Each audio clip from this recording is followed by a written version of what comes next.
ओम शांति। प्रश्न है कि दिवाली पर झाड़ू क्यों खरीदते हैं? तो झाड़ू का गुण क्या है? झाड़ू का काम क्या है? सफाई करना। तो दिवाली पर सफाई का विशेष महत्व होता है। जिस तरह हमारे घर की गंदगी को झाड़ू से साफ किया जाता है, बिना झाड़ू के घर की सफाई नामुमकिन है। तो इसी तरह इस संसार में जो भी गंदगी फैली हुई है, तो उसकी सफाई कैसे हो? तो उसकी सफाई प्रकृति माँ के द्वारा होती है, प्रकृति के 5 तत्वों द्वारा। क्योंकि यह सृष्टि चक्र जो है वह फिर रहा है और सतयुग की तरफ रुख कर रहा है। अब कलयुग का अंत है और सतयुग आने वाला है। तो सतयुग जैसे पावन युग को लाने के लिए इस कलयुगी वातावरण को खत्म करना है। तो सतयुग जैसे पावन युग को लाने के लिए इस कलयुग का जो वातावरण है, कलयुग की जो गंदगी है, उसको साफ कैसे करेंगे? तो इस गंदे वातावरण को, गंदी दुनिया को प्रकृति के 5 तत्वों द्वारा सफाई की जा रही है। तो हम प्रकृति के 5 तत्वों को झाड़ू के रूप में पूजते हैं। सबसे बड़ी झाड़ू कौन हुई? प्रकृति माँ।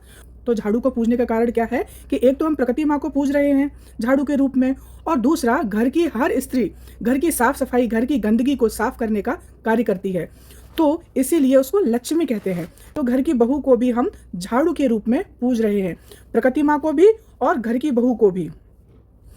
तो जिस तरह बहू घर की साफ सफाई का ख्याल रखती है, जिससे स्वच्छता आती है, पवित्रता आती है, तो घर की स्त्री ही घर को स्वर्ग बनाती है। और सतयुग में क्या है? सतयुग में नारी पूज्य होती हैं। इसीलिए आज भी देवताओं का नाम बाद में लिया जाता है, पहले देवियों का, माताओं का नाम लिया जाता है। जैसे राधा, कृष्ण, सीता, राम, अर्थात माताएं बहनें ही घर के लिए स्वर्ग के मार्ग को खोलती हैं। इसीलिए कहते हैं यत्र नार्यस्तु पूज्यन्ते रमन्ते तत्र देवताः, यत्र तास्तु न पूज्यन्ते सर्वस्त्र फलः क्रिया।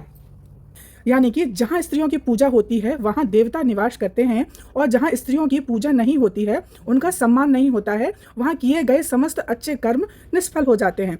तो स्त्री का ऊंचा दर्जा तो देवी देवता भी देते हैं, तभी तो सतयुग सुखदायी है। लेकिन अब क्या है, हर घर में स्त्री को प्रताड़ित किया जाता है, सम्मान नहीं रहा है ना। तो क्या हो गई, स्त्रियों की दशा बहुत ही दयनीय हो गई। इसीलिए कलयुग में अब क्या है, दुख ही दुख है। तो जिस घर में स्त्री सुख है, स्त्री सम्मान है, उस घर से सारी परेशानियां दूर हो जाती हैं और उस घर में देवताओं का वास होता है। स्त्री की दुआएं ही पूरे घर का सुरक्षा कवच होती हैं। स्त्री ही घर को पूजा पाठ, भजन, मीठे बोल वचन से सुखदायी और पवित्र बनाती है। इसी कारण से दिवाली पर झाड़ू का विशेष महत्व है। झाड़ू के रूप में हम प्रकृति माँ के 5 तत्वों को, यानी कि प्रकृति माँ को भी पूज रहे हैं और हम घर की स्त्रियों को भी पूज रहे हैं। इस दिवाली का मैसेज यही है, माताओं बहनों का विशेष सम्मान दो तो घर में सुख ही सुख आएगा और धन की कमी नहीं होगी। और दूसरा, झाड़ू का गुण होता है कि अगर झाड़ू बंधी हुई है तो वो हमारे घर की सफाई कर सकती है, और अगर झाड़ू बिखरी हुई है, बंधी हुई नहीं है, तो वो खुद ही एक कचरा बन जाती है। तो उसी तरह अगर हमारे घर की माता बहनें जो हैं सुखी हैं, संपन्न हैं हर तरह से, तो वो हमारे घर की साफ सफाई और हमारे स्वच्छता का, घर के पवित्र माहौल बनाने का पूरा ख्याल रखती हैं, हर किसी की ज़रूरतों का ख्याल रखती हैं, और उनकी दुआएँ हमारे घर की एक तरह से सुरक्षा कवच बन जाती हैं, और हमारे घर पर आई हुई किसी भी परिस्थितियों का वो डट के सामना करती हैं। लेकिन अगर हमारे घर की स्त्रियाँ ही दुखी हैं, परेशान हैं, उनको हम परेशान कर रहे हैं, ताने मार रहे हैं, उनको परेशान कर रहे हैं, प्रताड़ित कर रहे हैं किसी भी बात को लेकर, तो वो खुद ही टूटी हुई है, तो वह आपके घर को क्या संभालेंगी। तो अगर आपका घर टूटा हुआ है, बिखरा हुआ है, आप परेशान हैं, पैसे को लेकर कुछ भी है, तो सबसे पहले हमें ज़रूरत है कि आप अपने घर की लक्ष्मी का ख्याल रखें। तो फिर स्थूल धन है आपका, जो भी धन पैसा, वो भी आपके पास आने लगेगा। क्योंकि यह त्यौहार हमें यही सीख सिखाता है कि सभी प्यार से रहें। यह दाम्पत्य जीवन परमात्मा ने सुखी से रहने के लिए दिया है, दुख भोगने के लिए नहीं दिया है। हम जाने अनजाने, ज्ञान न होने के कारण इसको हम दुखदायी बना देते हैं। तो इस त्योहार का यही मैसेज है, दाम्पत्य जीवन सदैव खुशी से भरा हो और मिलजुल कर रहें और स्त्रियों का सम्मान करें। क्योंकि एक स्त्री अगर सुखी है या दुखी है तो इसका प्रभाव दोनों ही परिवार के रिश्तों पर पड़ता है। तो स्त्री ही हमारे आगे आने वाले भविष्य का निर्माण करती है। इसीलिए दिवाली का यह पर्व स्त्री प्रधानता का भी प्रतीक है। और तीसरा, झाड़ू का प्रतीक है सफाई, यानी कि पवित्रता। तो हमें 3 प्रकार की पवित्रता जो है वो धारण करनी चाहिए। पहला, तन, मन, धन।